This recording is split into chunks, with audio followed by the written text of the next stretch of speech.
Hello les gens, asseyez-vous, on va parler. Tous les dimanches, le LCDLS c'est l'occasion d'aborder des sujets divers et de revenir sur les news gossip de la semaine. Snoop Dogg dit ce qu'il pense de WAP et c'est pas très positif. Le groupe Little Mix perd un de ses membres. Lizzo est critiquée à cause d'un smoothie, mais pas que. Le pire, le meilleur de la semaine, et bien plus encore, c'est maintenant. Jingle.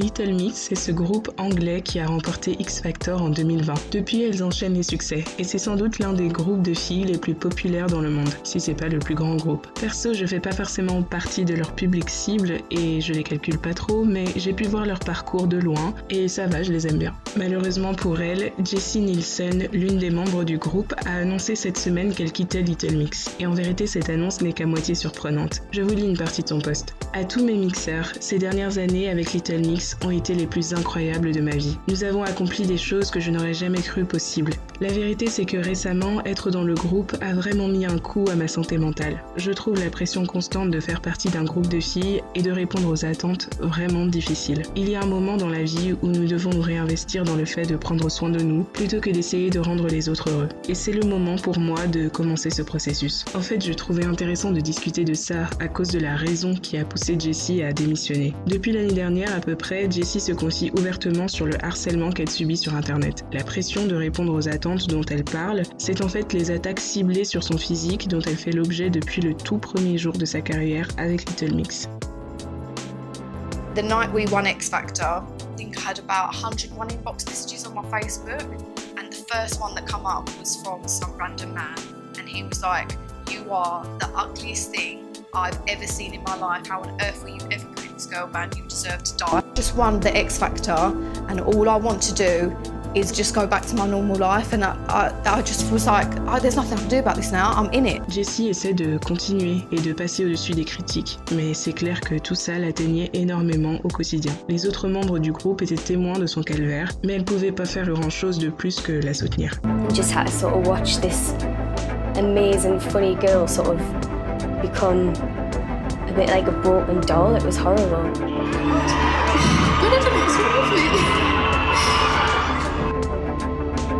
Comme beaucoup de chanteuses dans ce business, Jessie finit par entamer une transformation physique. Elle perd du poids et s'imagine que ce sera la fin de son harcèlement lorsqu'elle monte à nouveau sur scène. When I'd lost quite a bit of weight, we were going back on X Factor to perform our new single, and I didn't give a shit if the performance was going to be good. All I cared about was people seeing me and going, "Oh, she looks good, she's lost weight." Like, that's all I wanted people to say when they saw the performance. Jessie était cataloguée comme la grosse ou la moche de Little Mix, et c'est resté, peu importe les changements physiques. Et Dieu sait qu'elle a vraiment changé, son apparence n'a plus grand chose à voir avec son physique d'avant. Tout ça pour dire, vous vous rendez compte jusqu'où peut aller le harcèlement? Vous vous imaginez renoncer à votre groupe de musique mondialement connu parce que les gens ne vous trouvent pas belle?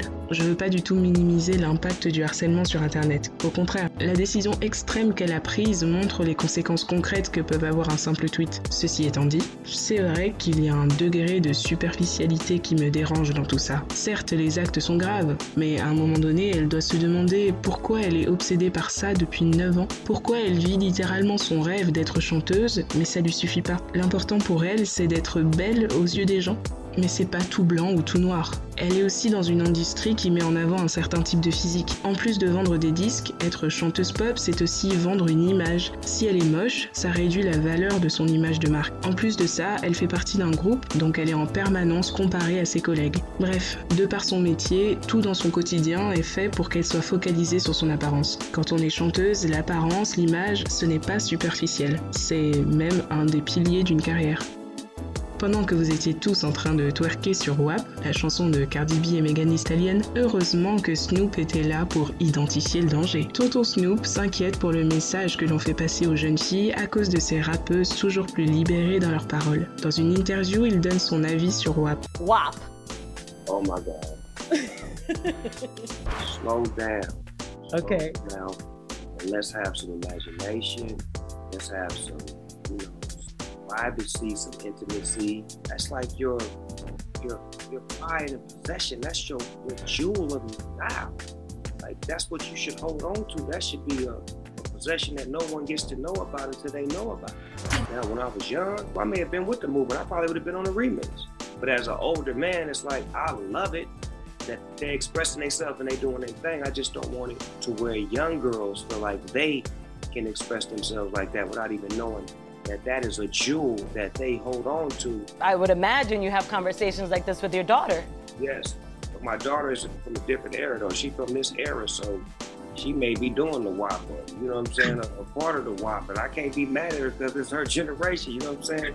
Non mais, au secours, si l'hypocrisie était une personne. Vous savez quoi? Cardi n'a même pas répondu. C'est Offset qui s'en est chargé. That's the #1 record, so anybody can say what they want to do and say what they want to say. It's 6-time platinum in 3-4 months, you know what I'm saying? As rappers, we talk about the same shit, you know what I'm saying? Yeah, right. So it's like, especially it's a woman empowerment, it's too, especially for men can't speak on women. They too powerful, first off. And it's a lot of woman empowerment. Like, don't shoot it down. We never had this many artists as female artists running this shit. They catching up to us, like passing us and says records. And, you know what I'm saying? That's 2 women on 1 record. That's a very successful record. I really fuck with Snoop, like on a personal level, you know what I'm saying? So I could personally call him and be like, Snoop, come on now, you know what I mean? Style women business. Women are strong right now. We should uplift our women and don't say what they can and can't do. You know how long women been told they can't do something or they shouldn't do this or been blackballed out of entertainment and just in the whole world. So I stay out of female stuff, you know what I'm saying? Yeah. I got kids too, but at the same time, it's entertainment. You can go on YouTube and see people shoot videos with guns and talk about killing, and we can't really be like judgmental on certain things and then certain things we don't. Vous savez, j'ai fait une vidéo lorsque WAP est sorti où je disais que je n'aimais pas la chanson, car trop crue dans les paroles. Je maintiens ce que j'ai dit. Pour moi, la chanson est faible, et Cardi savait très bien ce qu'elle faisait lorsqu'elle a sorti son comeback. Il n'y a aucune prise de risque, c'est de la provocation, pour des clics, pour du buzz, et il n'y a pas de recherche artistique. Ceci étant dit, la vulgarité dans le rap, ça date pas d'hier ni de 2020. Les rappeurs et même les chanteurs qui parlent de sexe de toutes les manières possibles et imaginables, ça date pas de maintenant non plus. Tu peux dire que t'aimes pas la chanson ou dire que c'est trop vulgaire pour une chanson de rap, mais pas pour une chanson de rap féminin. Pourquoi lorsqu'on critique WAP, il faut carrément remettre en question la légitimité des femmes à avoir un certain type de discours? C'est sexiste, de 1, et c'est surtout profondément hypocrite venant de la part d'un vétéran du rap comme Snoop Dogg. Quelqu'un qui a passé la majeure partie de sa carrière à rapper exactement les mêmes sujets que dans WAP, tout en trompant sa femme dans toutes les villes. C'est pas parce qu'il a décidé à plus de 45 ans de faire un album de gospel, tout en continuant de tromper sa femme, que ça lui donne le droit de défendre les jeunes filles de ce monde sans avoir l'air d'un clown. Perso, je ne pense même pas que les célébrités ont l'obligation de protéger la jeunesse. Je fais partie de ceux qui disent que c'est aux parents d'éduquer leurs enfants. Mais si on veut aller sur ce terrain-là, s'il y a quelqu'un qui donne une mauvaise influence à nos jeunes filles, c'est pas des rappeuses comme Cardi B, qui sont dans le game depuis 2 minutes et qui ont elles-mêmes été influencées et formatées par des rappeurs comme Snoop Dogg, Jay-Z, 50 Cent, etc., qui nous ont décrit en long, en large et en travers comment une femme doit se comporter pour les satisfaire. Et si aujourd'hui la fille de Snoop Dogg serait prête à twerker sur WAP, c'est sans doute parce qu'elle a vu comment les filles entre guillemets faciles sont mises en avant dans la culture hip-hop. C'est avec elles qu'on s'amuse, qu'on fait la fête, pendant que les femmes entre guillemets respectables s'endorment seules en comptant les infidélités de leur mari. Je vous laisse avec cet extrait totalement what the fuck d'une interview où Snoop raconte comment il a quitté sa femme et ses 2 enfants pendant 2 ans pour poursuivre son rêve d'être proxénète. Et après il nous parle de l'exemple qu'on donne aux jeunes. So when I was finally able to do that, to really say, man, I'm finna really jump off into this pimping shit. These bitches really like me, and I really feel like I got the pimping in me. So, with disrespect to my wife and my everything, I went on a pimping binge for about 2 years straight. Like, for real. Real hoes, real pimping. Encore un sujet de discussion intéressant. Lizzo a été fortement critiquée cette semaine pour avoir osé boire un smoothie détox. Sachez que ceux qui vous résumeront l'histoire de cette manière sont de très mauvaise foi. En fait, comme vous savez peut-être, Lizzo c'est une chanteuse en surpoids qui petit à petit est devenue une sorte de porte-parole pour l'amour de soi et le mouvement body positive. Il s'agit de s'encourager les uns les autres et d'apprendre à aimer son corps tel qu'il est en ignorant notamment les pressions sociales. Parmi toutes les tailles 36 d'Hollywood, il y a toujours un petit groupe de résistantes qui refusent de maigrir et qui veulent s'accepter, soit. I'm fine. I know that I'm beautiful, and I know that I'm a fucking bad bitch, and I'm successful and popping, and I know I'm healthy. I know I can outrun any of these bitches in any way, every way, whether it's physical, mental, spiritual, financial, bitch. I'm about to run around your motherfucking bank account. You want to see me run, bitch? You want to see me run? Mais ces derniers temps, Lizzo commençait à montrer des signes de faiblesse. Ce n'est pas la première fois que son moral baisse, elle n'a jamais caché son passé de dépressive, mais quand même, voilà la vidéo qu'elle a partagée. I came home, I took my clothes off to take a shower, and I just started having all of these really negative thoughts about myself, like, you know, what's wrong with me? Maybe everything, all the mean things people say about me are true, and, you know, why am I so disgusting, and hating my body. Normally, I would have some positive thing to say to get me out of this, but I don't, and that's okay too. I think these are normal. They happen to everybody. They happen to the best of us. We are the best of us, and I just have to know that tomorrow, how I feel in here is gonna change, and I can only hope that it changes for the better. But I know I'm beautiful. I just don't feel it, but I know I'm gonna get. Mince ou grosse, on a tous des moments où on supporte plus notre corps, où on a l'impression d'être repoussante. Donc ça c'est rien en vérité. Ça peut même être encourageant pour certaines personnes de voir qu'elles ne sont pas toutes seules dans ce cas. Par contre, la goutte d'eau ça a été lorsque Lizzo fait la promotion sur TikTok du programme Detox en 10 jours de Gigi Smith. Elle montre les recettes de ses smoothies et l'évolution de son corps en vidéo. Le principe du détox, c'est de ne boire que du jus pendant un laps de temps, pour purifier son corps et le débarrasser de ses toxines. Mais bon, très vite, pour certaines, c'est surtout devenu un moyen dangereux et pas du tout sain de perdre du poids rapidement. Donc quand tu parles de jus détox, beaucoup de gens pensent plus à la perte de poids qu'à la purification du corps. Donc la fanbase de Lizzo l'a très mal pris. J'arrive pas à croire que Lizzo, dont le plus gros thème dans sa musique c'est de faire de la promotion du mouvement body positive, s'aimer soi-même peu importe la taille que vous faites, spécialement si vous êtes gros, a fait de la pub pour un produit détox de perte de poids.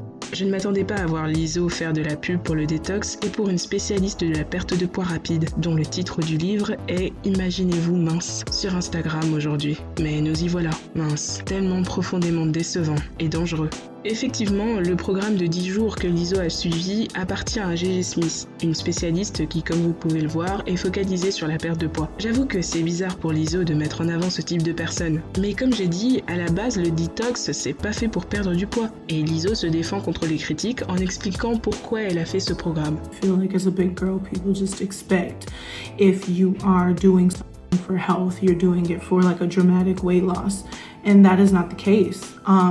In reality, November stressed me the fuck out. I drank a lot. I ate a lot of spicy things and things that fucked my stomach up. And I wanted to reverse it and get back to where I was. I'm so proud of myself. I'm proud of my results. I feel and look like a bad bitch. And I think like, that's it.